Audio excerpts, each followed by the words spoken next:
මේක වැඩි වෙලා තියන්න එපා පොඩ්ඩක් ගහලා චෙක් කරලා ටොක් ගාලා මෙයා කරන්න ඕනේ මොකද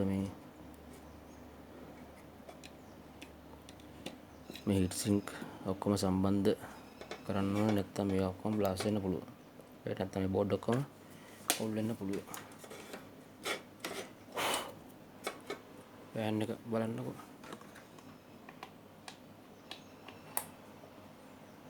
මෙතන ලයිට් එකත් වැඩ. LED එක පේනවා.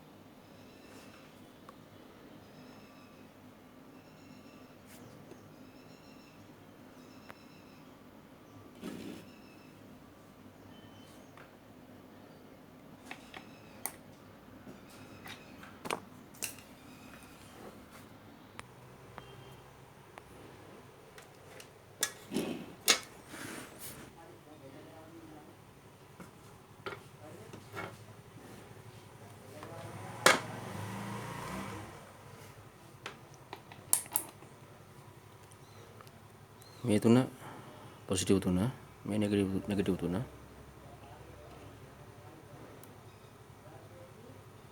ටුවෙල් පෙන්නනවා. අමුත අපි මේක ලෝඩ් කරලා බල්බ් එක ලෝඩ් කරලා තමයි බලන්න ඕනේ මොකද්ද තත්ත්වය කියලා.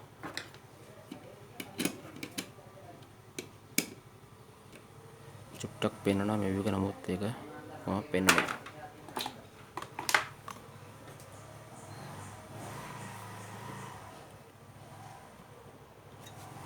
right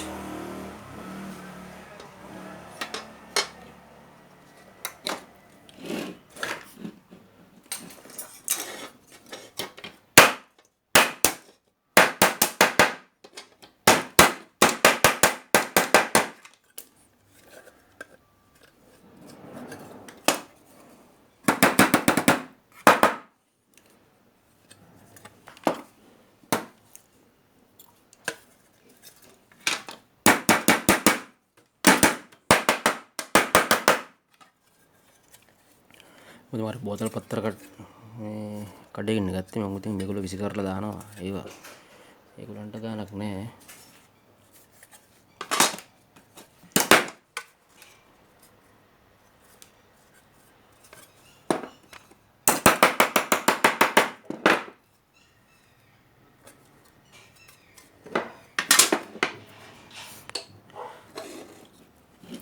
දැන් මං කිව්වද මේකේ මොනවද වෙන්න පුළුවන් අතුරු. දැන් මේක පොඩි ලොකු රිපෙයාර් එකක් නෙමෙයි. මේක පොඩි රිපෙයාර් එකක්. මේකේ වෙන්න පුළුවන් අපි දැන් මේ පැත්ත මේ පැත්තෙන් මෙතනින් ගත්තාම මෙතින්නේ ප්‍රයිමරි සයිඩ් එක. මෙතින්නේ මෙතනින් මේ පැත්තේ මම බලන වෝල්ටේජ් ටික බලන්න ගියේ. මේ පැත්තෙන් බලනවා මෙතනින් රෙක්ටිෆයර් එක මෙතනින් බ්ලොක් වෙන්න පුළුවන්. හරිද? මෙතන රිලේ එකක් තියෙනවා. මෙතන කැප් එකක් ඇත්තේ. මොකද්ද? පේන්නේ නැහැ. කන්ඩෙන්සර් එක වගේ තමයි. පේන්නේ හැරෙටම අකුරු ටික. මෙතන ෆිල්ටර් යනවා. මෙතන අපි ඉස්සෙල්ලාම පියුස් කන්ටැක්ට් එක බලනවා. ඊට පස්සේ මෙතන පියුස් මේක තියෙන්නේ මොකද්ද? අර්ත් එකටද? නෑනේ. මෙතන පේස් එකේ මෙතන මේක බ්ලාස්ට් වෙලා තිබ්බොත් ඒකත් හරි. මෙතන පියුස් එක මෙතනින් පාස් වෙනවා මෙතන ෆිල්ටරයට. මෙතනින් ආයි මේ දෙක කනෙක්ට් කරලා මෙතන PF දෙකේ දෙකෙන් ගැටලුවක් නැහැ. මෙතනින් ආයි බ්‍රිජ් රෙක්ටිඩ් යනවා. රෙක්ටියෙන් මෙතනින් පාස් වෙනවා. PF එක මොකද්ද? මේ ඒක මෙතනට කන්ටැක්ට් වෙන්නේ. මෙතනින් බලන්න යනවා. ඊට පස්සේ බලනවා අපි මෙතන වෝල්ටේජ් යනවා කියලා මෙතනටත් එනවා. ඊට පස්සේ මෙතනට වෝල්ටේජ් යනවා සමහරක් වෙලාවට. මෙතනින් ඇවිල්ලා මෙතනින් ඩ්‍රොප් වුණොත් මේ හැරින් ඩ්‍රොප් වුණොත් මේ ට්‍රාන්සිස්ටර් බලන්න ඕනේ. මෙතන තියෙන ඩයෝඩ් බලන්න මේ රෙසිස්ටර් ටික බලන්න ඕනේ. හරිද? මේ පැත්තෙන් ආයි මේ IC එක අපි චෙක් කරගන්නත් ඕනේ. වෙන ෆෝල්ට් මං කියන අමතර ෆෝල්ට් ආවොත් කේස් එකක් වුණොත් වෙන්නේ කොහොමද කියලා. ඊට පස්සේ මේක මොකද්ද? කොයිල් එකක්ද? මේක බලන්න මේ කොයිල් එකක්ද කියලා චෙක් කරගන්න. මට පේන කොයිල් එකක්. ඊට පස්සේ මේ පැත්තේ ගෙන මේ සෙන ඩයෝඩ්ස් අපි චෙක් කරගන්න. මේ පැත්තෙන් මේ ටිකට ඔක්කොටම වෝල්ටේජ් හරනම් මේ පැත්තෙන් නැත්තම් මේ ටික චෙක් කරගන්නවා. මෙතන සෙන ඩයෝඩ් තියෙනවා. මෙතනක් තියෙනවා සෙනර්. ඒවා වෝල්ටේජ් චෙක් කරලා ඒවත් චෙක් කරගන්න. ඉතින් ඒක තමයි. ඉතින් ඒ ප්‍රයිමරි පැත්තෙන් ඊට පස්සේ කෙලින්ම එනවා සෙකන්ඩරි මේ පැත්තට. මේ පැත්තේ ඔක්කොම වෝල්ටේජ් එක හරිනම් සෙකන්ඩරි එනවා. සෙකන්ඩරි මේ ට්‍රාන්සිස්ටර් දෙක බලන්න ඕනේ. මේක චෙක් කරන්න ඕනේ. මේ පැත්තේ අවුල් වුණොත් එහෙනම් මම කිව්වා ඉස්සෙල්ලා මෙතන ස්ටෑන්ඩ් බයි ලයිට් එක බ්ලින්ක් වෙනවා නම් මෙතන මේන් ෆිල්ටර් කැප් දෙක මාරු කරලා බලන්න. ඒක අනිවාර්යෙන් ඒ ෆෝල්ට් එක හරියනවා. මෙතන සමහරක් වෙලාවට මේ ප්‍රයිමරි ඔක්කොම තෝකේට සෙකන්ඩරි එක මුකුත් උනද මේ සමහරක් වෙලාවට මේ කැප් හොඳේ මේ කැප් සමහරක් වෙලාවට බ්ලාස්ට් වෙලා තියෙනවා. සමහරක් වෙලාවට මේව හොලලා බලන්න ඕන.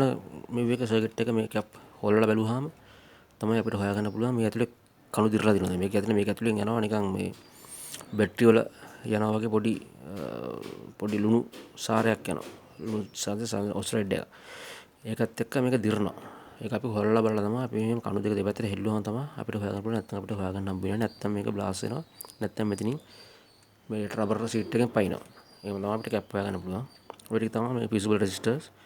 ඔය ටික චෙක් කරගන්න. එතකොට ගොඩ දාගන්න පුළුවන්. රයිට් අපි මේක හයි කරමු.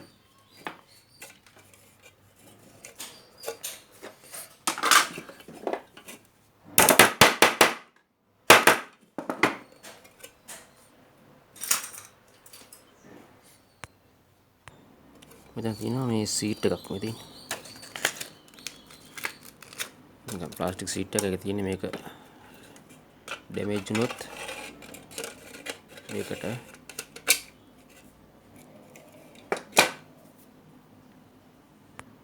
මේ පරණ තියෙන ටික යවන්න අලුතින් පේස්ට් ටිකක් දාන්න.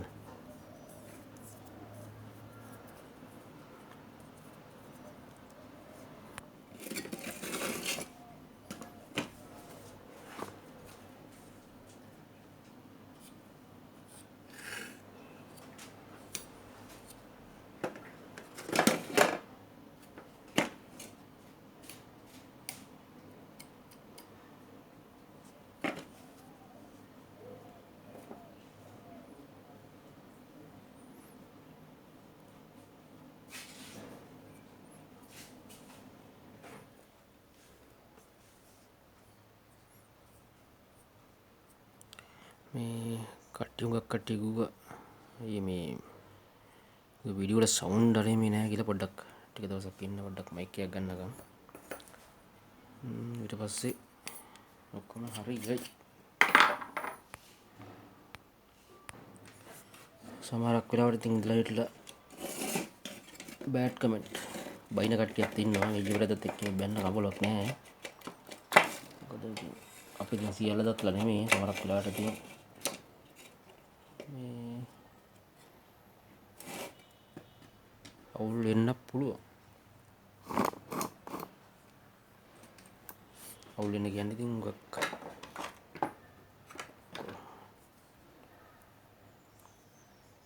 පොඩි වැරදීම් වෙනවා. පරණ ඉතින් වීඩියෝ තියෙනවා. ඉතින් ඒක සමහරක් වෙලාවට සමහරක් අයට ඉතින් ඒක වටින්නේ නැතුව ඇති. නමුත් මම හැම වෙලාවෙම කියන්නේ ඔක්කොම බලන්න එපා. තමන්ට අදාළ වීඩියෝ එක විතරක් බලන්න. තමන්ට ඉගෙන ගන්න දෙයක් තියෙනවා නම් විතරක් ඒ වීඩියෝ එක විතරක් ෆලෝ කරන්න. හැම වීඩියෝ එකක්ම බලන්න යන්න එපා. මේ ඊස්සේ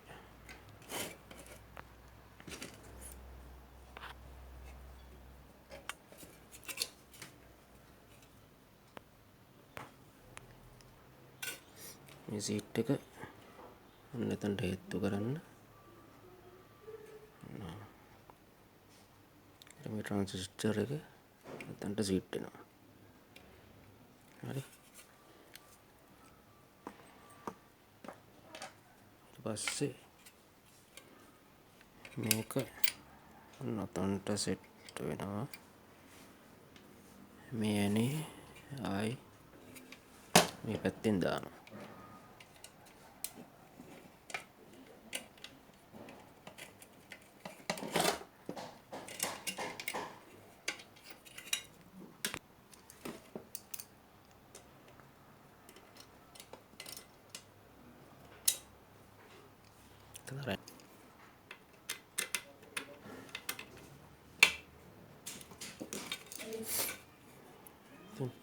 හරි. ඔය කාර්යය අනිත් එක සෙට් කරගෙන ඉන්නවා. මම මේකත් එක්ක කම්පියුටර් එක ගත්තා. නමුත් කම්පියුටරේ අද රිපෙයාර් කරන්න නැහැ. ඒක වෙනින් දවසක බොහෝ දුරට හෙට කම්පියුටර් මදබෝඩ් එකක් අපිට දකින්න ඇති. ඒක බොහෝ දුරට හෙට රිපෙයාර් කරගන්න පුළුවන් වෙයි. එහෙම වුණොත් මම අනිවාර්යෙන් වීඩියෝ එකක් දානවා ඒ ගැනමත්.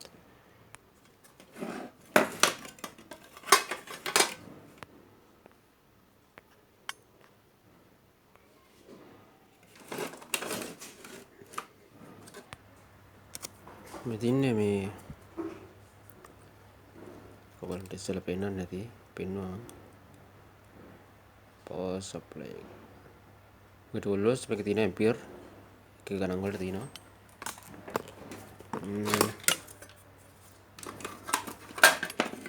ampere 5 තියෙනවා මම හිතන්නේ. ampere 5 10 15 20 25 30 ඒ වගේ මේක මම හිතන්නේ තියෙනවා. ඊට පස්සේ පෑන් එක දාන්න.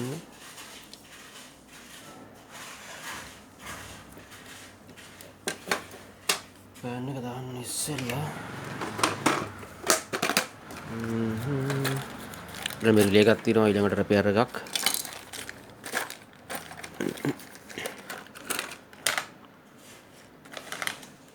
M12 ලයිට් එකක්. මෙතන මද බෝඩ් එක මේක අපි පස්සේ රිපෙයාර් කරනවා ඊළඟට. රයිට්.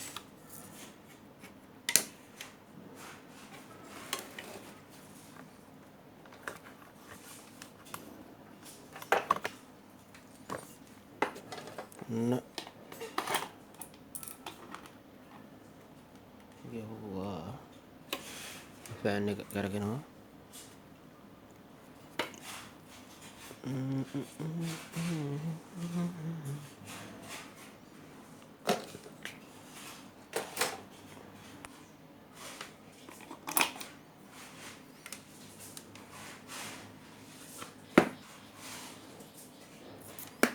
වෝල්ටේජ් දැන් නැති වෙයිද දන්නේ. ඒ වගේ දේවල් තමයි අපිට වෙන්නේ. 12 volts හරි ඕකේ.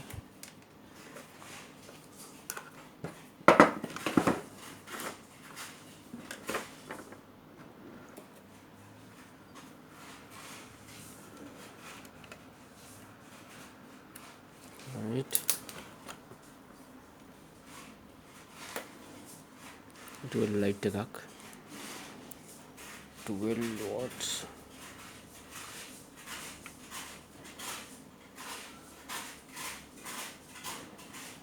කරන්නේ.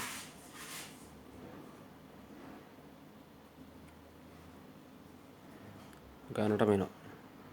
right මොනවා කරේ ප්‍රශ්නයක් වුණොත් මේ වගේ 12 volts light එකක් ලෝඩ් කරන්න. එතකොට සාමාන්‍යයෙන් අපිට ට්‍රාන්ස්ෆෝමර් එක ඕන දෙයකට අපිට වෝල්ටේජ් එක කොහෙද කියලා බලා ගන්න පුළුවන්. හරි.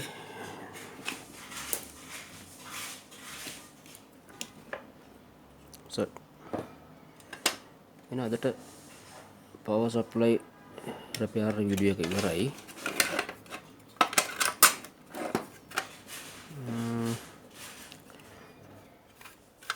මගේ මේ බයික් එක තාම හදාගත්තේ නැහැ.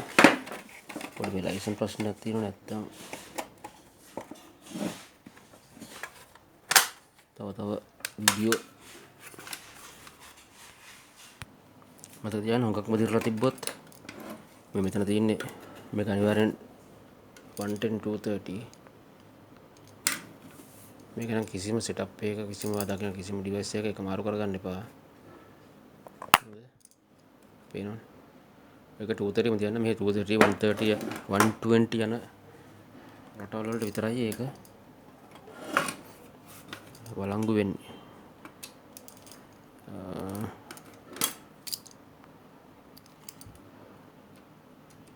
තව දෙයක් මම කියන්න හිටියා මොකක්ද? අනේ එතන ඒ රෙගුලේටර් ඒ ස්විච් එක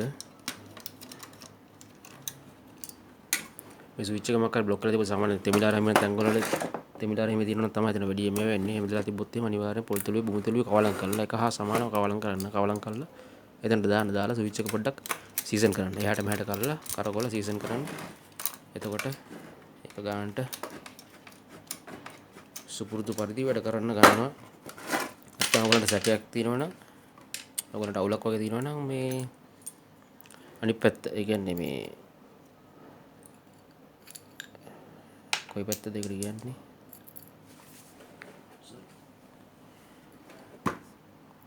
ස්විච් එකේ අනිත් පැත්ත හරලා ඩිස්කනෙක්ට් කරන්න මේ සයිඩ් එක.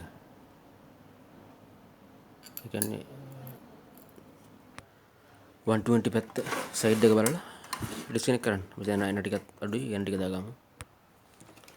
මේ වගේ පරණ බෝඩ් අරන් තියාගන්න. මොකද ඒවෙන් අපිට පාර්ට්ස් ගන්න ඉතාල වටිනවා. ඒක නිසා විසි කරන්න එපා. අනිත් ටික විසි කරන්න අවශ්‍ය ටික අරන් තියාගන්න.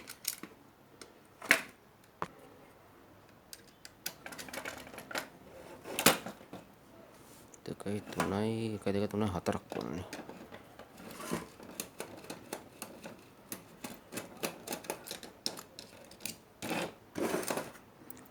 මේක කම්ප්ලීට් කරනවා.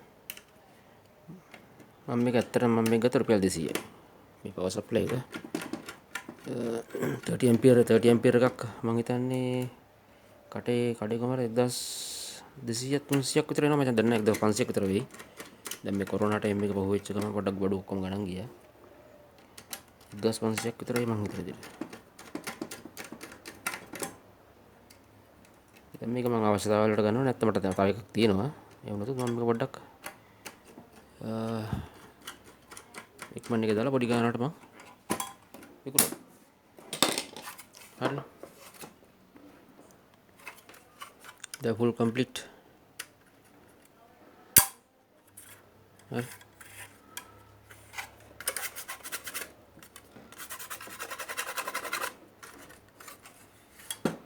මෙතන ඇදලා තිබ්බේ එකත් මම හැදුවා. මෙතන එබ්‍රන් තිබ්බේ පේනවනේ. ගානට හරි තැළුවාම ගානට හරි ගියා. right. final check.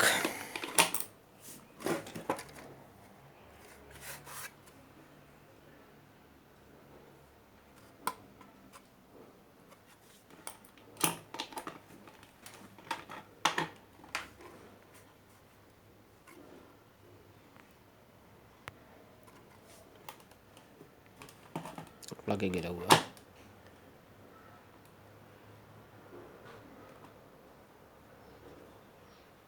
පේනවනේ. ෆෑන් එක බලන්න. ලයිට් එක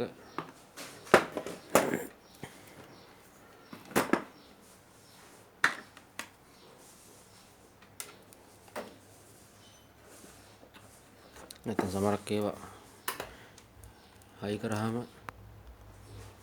වැඩ කරන්නේ නැහැ. මොකද මේ පැත්තට පතක් දාගන්න එපා. ඒක ඩේන්ජරස් කේස් එකක්.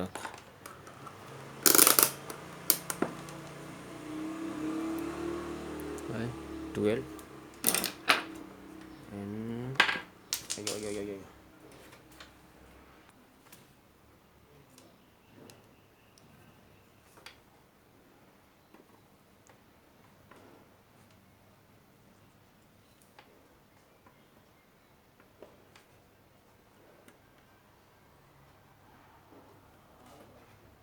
අපි දැන් මෙහෙම ඔයගලන්ට ඇහි සද්දේ ෆෑන් එකට මම මයික් එක තිබ්බා. දැන් නෝමල් දුවනවනේ සද්ද එනවා ඒක ඔයගලන්ට. මේක දැන් බල්බ් එක ලෝඩ් වුණාට පස්සේ තමයි මේ ෆෑන් එක හයි ස්පීඩ් කරගන්නේ. හොඳේ බලන්න.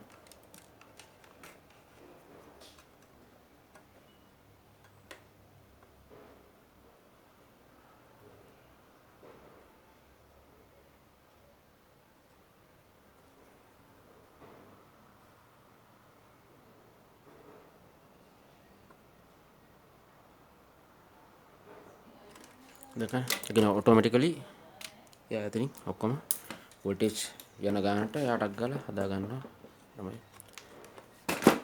එහෙනම් හරි. හැමෝටම ජය වේවා. ඊළඟ වීඩියෝද හම්බෙමු. සමහරක් වෙලාවට හෙට